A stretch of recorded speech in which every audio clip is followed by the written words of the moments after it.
Americans are bad at saving money. 70% of Americans are living paycheck to paycheck. Really bad. They don't have money set aside for emergencies. And the reason is simple. We're consumers through and through. Let's face it, consuming is our culture. And as bad as we are at saving money, we are equally good at spending money.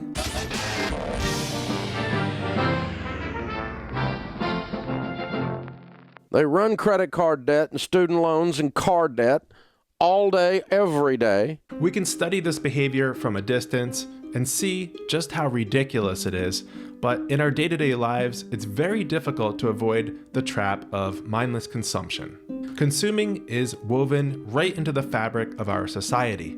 It's the United States of strip malls and stuff we don't need. Consuming is what we do. It's why we wake up in the morning and go to work. It's what we do before and after work, and also on the weekends. It's why we're never satisfied. We get the big house, the big garage, and we fill them up. It's the endless hamster wheel. You run like a rat in a wheel, have a heart attack and die, and wonder what happened. And this excessive consumerism is normal.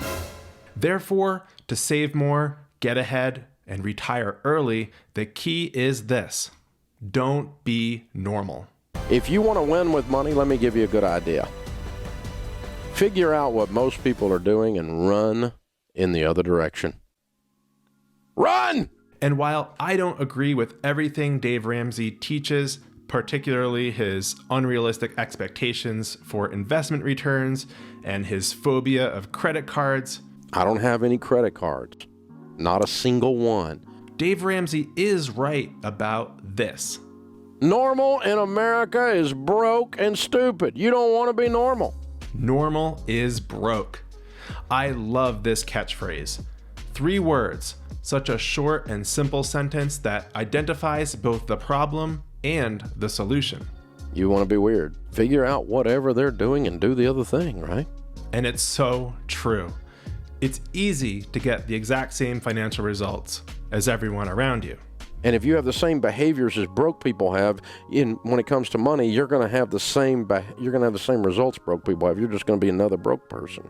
You can stretch for the bigger house, the nicer vehicles, the expensive education, all the toys, all the upgrades. You can drown yourself in debt. And you can work a job that you don't love well into your 70s, maybe forever. This is normal. Normal is being concerned with appearing wealthy, but never taking the actions necessary to become wealthy or secure your own financial freedom. After all, the Joneses don't seem to be capping their lifestyle, so why should you, right? You go to work every day. What's it all for? You work, therefore you deserve it.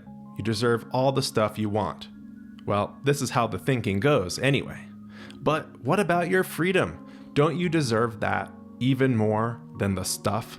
The thing is, most of the conveniences and luxuries you purchase over the decades will end up in a dumpster when you're dead and gone.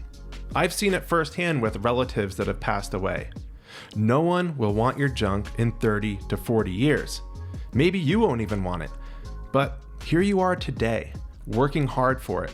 You're trading away your time and your life energy for that stuff. Experiences and memories, well, those are worthy pursuits in life. But trading your life energy for stuff? What's that all about? There's another Dave Ramsey quote or catchphrase that I like as well. Buying things you can't afford with money you don't have to impress people you don't really like. We buy things we don't need with money we don't have to impress people we don't like. Dave really nailed it with that one. We buy so many things we don't need with money we don't have, and the result is that we have no money saved. In fact, the personal saving rate in America is less than 4% right now. Absolutely pathetic. And the savings rate for Americans is pretty much always abysmal. Except for 2020. I wonder why. It took a pandemic to get Americans to save anywhere close to a reasonable amount. During the height of the pandemic, they stopped driving, they cooked at home, they spent time with their family, and they reduced their consumption. This was not normal American behavior, and look at the result. A big spike in the savings rate into the 20 and even 30% range. Now I'd like to show you my savings rate because it's definitely not normal. I engage in weird activities, and so I get weird results, and that's called money. Here's what it's looked like over the past 6 years that I've been keeping close track of it. In 2018, my household saved 57% of our income. In 2019, we did even better, saving 58% of our income. In 2020, we saved 47%. In 2021, we saved 20%, and that has to do with the fact that we sold and bought a house that year. In 2022, we saved 41%, and in 2023, we managed to save 54% of our income. These savings rates may seem impossible to some of you. For others, especially those in the FIRE movement, this may actually seem low. Many FIRE people are saving well over 50, 60, even 70% of their income. And yes, the more income you have, the easier this is. But big income isn't the key. The key is not being normal. To get results like this, you have to get weird. For example, I ride a bike wherever I can, or walk. I pack a lunch. I bring my own coffee. I cook at home. I shop sales. I question every purchase. I live a local lifestyle. I cut my own hair. Big surprise, right?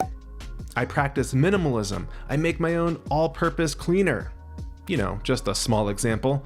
The point is, I get weird because weird is what gets results, and normal is broke. I don't care about looking wealthy, I care about having wealth. And in the past 10 years, I've built more wealth than I thought possible. And I don't have a high-paying job. I don't even have a 4-year college degree. But I've learned to live on less and let compound interest do its work over time. And even though my family does let loose and treat ourselves on occasion, looking back, we managed to save roughly half of our income. It didn't feel like we were depriving ourselves, and now the result is that we're knocking on the door of financial independence and early retirement. I saved aggressively and invested wisely. And I got weird, and my specific version of weird is probably different than what Dave Ramsey has in mind, but his advice is directionally correct. You need to decide, I don't care what other people think, and I'm going to be weird. And now is the time to start thinking this way. Forget the excuses. Inflation is cooling, real wages are rising, the stock market continues to generate incredible amounts of wealth, and you can do this. So get weird, America, because normal is broke. Be weird. That's your goal, darling. Be weird. Weird, weird, weird. Weird. Don't be normal.